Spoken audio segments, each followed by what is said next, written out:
Next ఉల్లిపాయ ముక్కలు వెల్లుల్లిపాయ రేఖలు తీసుకోండి. ఉల్లిపాయ ముక్కలు వెల్లుల్లిపాయ రేఖలు తీసుకున్నాం. ఇప్పుడు శుభ్రపరిచిన కోడిని తీసుకోండి. అలాగే తీసా. ఏంటమ్మా చలేస్తుందా? ఒక్క నిమిషం ఆగు.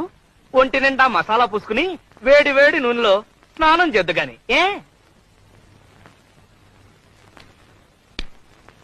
క్రమ పద్ధతిలో చేస్తే ఆరోగ్యం చక్కగా ఉంటుంది. అంతే కదా మరి. మంచి ఫుడ్ తింటే ఆరోగ్యంగానే ఉంటుంది. మొదటగా కాళ్ళని ఎడంగా చాపాలి. చాపా. చేతులు వెనక్కి ఉంచాలి. చేతులే?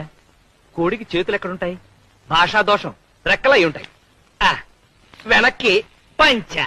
తలని మెల్లగా అటూ ఇటూ తిప్పండి.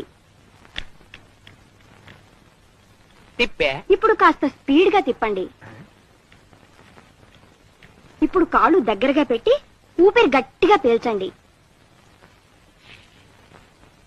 చచ్చింది కదా. మన ఊపిరి అయి ఉంటుంది. మెల్లగా ఊపిరి వదలండి. ఇప్పుడు తల కిందకి పెట్టి కాళ్ళని పైకి లేపండి.